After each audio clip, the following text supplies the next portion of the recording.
Hey guys, welcome to day 3 of Standard 14. Today's going to be a little longer. We're going to study a PowerPoint presentation looking at scams and schemes. Scams and schemes. A scam is a fraudulent or depictive scheme. Pyramid scheme. A type of financial fraud in which people pay to join an organization in exchange for the right to sell memberships to other people. Ponzi scheme, closely related to a pyramid scheme, but the promoter generally has no product to sell and pays no commission to investors who recruit new members. Affinity fraud, a name for a type of scam that targets members of a specific demographic. Perpetrators may attempt to relate or to exploit characters common to the demographic. Targeted groups can include the elderly, ethnic groups, and religions. Predatory lending. Predatory lenders combine a variety of tactics to coax borrowers into high-rate, high-fee loans that either waste equity from their homes or are not affordable and thereby force the borrower into default and foreclosure. Also, predatory lending often uses subprime loan pricing. Describe the potential warning signs of predatory lending, which may include the following practices: credit insurance packaging. Credit life insurance, credit accident and health insurance, or involuntary unemployment insurance is included as a part of the loan. This insurance is usually extremely profitable for the lender. Because it is profitable, credit insurance is often sold to individuals even if they might not benefit from it. High interest rates and points. Predatory loans may feature interest rates that are well above prime rates and have a very high fee or points, but they do not give borrowers a reduction in the interest rate for paying these fees.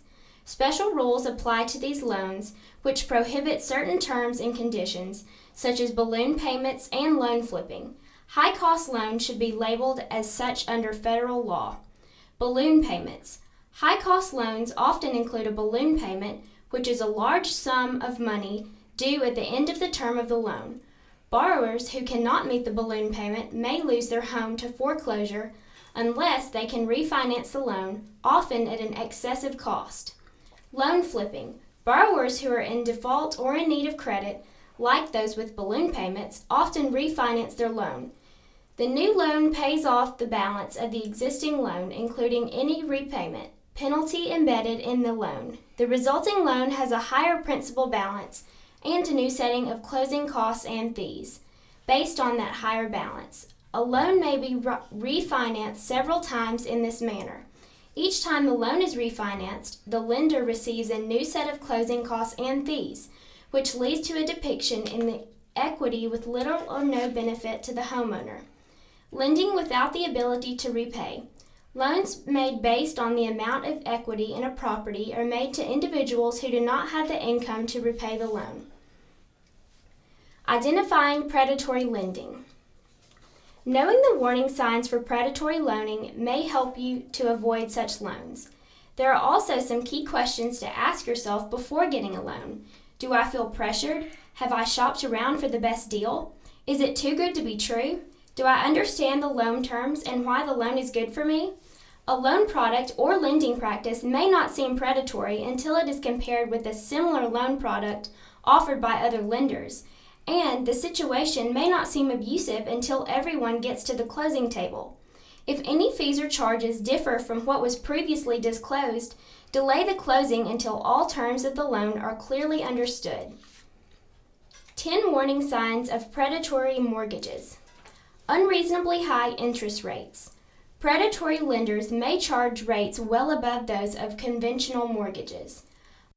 Multiple refinancing, also called flipping. This practice occurs when a lender refinances a loan to generate fee income without providing any notable benefit to the borrower. Unnecessary debt consolidation. Similar to the above, a predatory lender may collect fees by offering a debt consolidation loan that has little or no benefit to the borrower. Balloon payment. Balloon payments offer borrowers smaller monthly payments, but if you can afford to pay the lump sum due at the end of the loan, you must obtain another loan, resulting in more fees to the lender or risk foreclosure. Negative amortization. In this practice, a loan is structured so that the monthly payment is insufficient to cover accrued interest, which means that the outstanding loan balance increases every month. At the end of the loan term, you could owe more than the amount originally borrowed. Door-to-door solicitation. Predatory lenders often target communities of individuals with language barriers or little finance knowledge. Backdating of documents. Beware of a lender who asks you to falsify information on your loan application or other loan documents.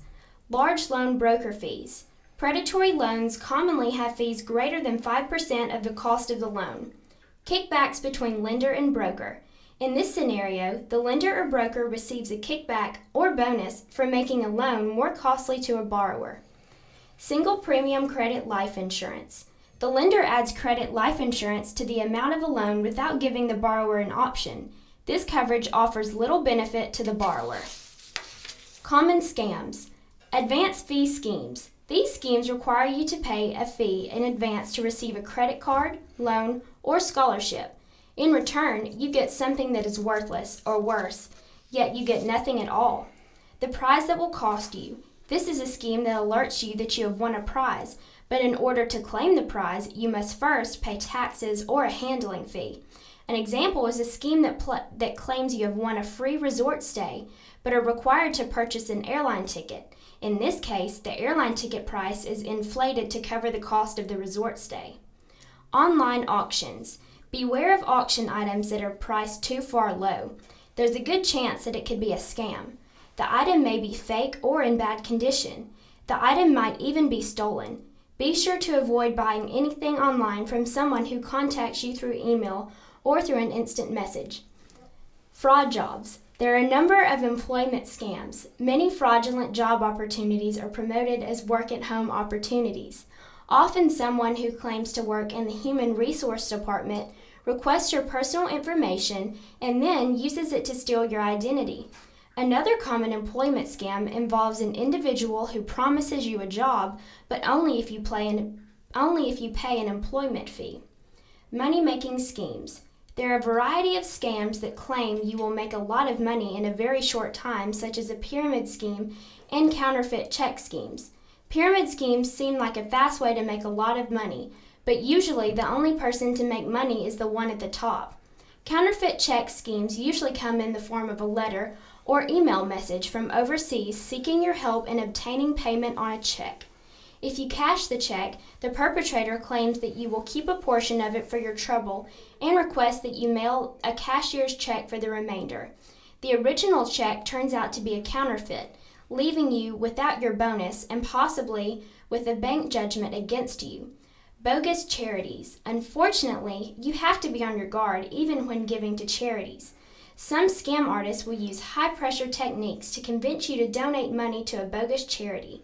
Avoid bogus charities by never giving payment information to anyone calling or emailing you, claiming to be with a charity. Any reputable charity will be happy to send your paperwork on their organization. You can also research the organization online and with the Better Business Bureau to ensure that it is a legitimate organization. Scam schools. Fraudulent career and trade schools lure potential students in with the promise of a lucrative job upon graduation. By the time the students graduate, they've amassed a sizable debt, but are left with only substandard training and little more than an outdated classified ad in their hands. How do thieves work? Thieves basically have two objectives. First, they want to get private information. Second, they use this information for their own benefit. How do they get access to information that is supposed to be private? They steal mail or credit cards and pick through the trash. Read on to find more about the many ways a thief can steal your personal information. Skimming. This may be the most frequently used method of credit card fraud. Basically, it's when you give your credit card to a waiter, cashier, or doctor's office receptionist, and they copy your account information. Thieves may also place a card reader in the card slider at an ATM machine. Your account information is recorded when you get money out of your account. Protect yourself by checking your account activity often. Dumpster diving. This is exactly what it sounds like. Thieves go diving through the dumpsters, trash cans, recycling bins, and even trash heaps at the dump. All they need to do is find one pre-approved credit card notice, and they can open a credit card account in your name. But oftentimes they will find much more. Shred all papers with personal information on them. Computer spyware. Spyware software can be downloaded onto your computer when you visit websites or take your computer in for repairs. This software allows thieves to record your website history and everything you type, including account numbers and passwords. You can protect yourself by installing virus detection or anti-spyware software onto your computer and keeping it up to date. Account redirection. Thieves can go to the post office and fill out a change of address form to have your mail sent directly to their address.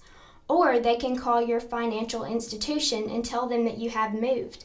Banks and credit unions will often send out letters to both addresses. So keep an eye out for this sort of mail. If you haven't moved, but you get a letter from your bank saying your address has been changed, call your bank as soon as possible. Phishing. You've probably gotten a phishing email before. These emails seem like official messages from a bank or online store asking you to update your account information. But when you do, the information goes directly to the thief. Phishing can also happen over the phone, as a thief pretends to be a bank officer calling to discuss your account. If you think the email call is valid, always call them back using a phone number you know you can trust, like the phone number on the back of your credit card. Whoever answers the phone will be able to connect you to the right department.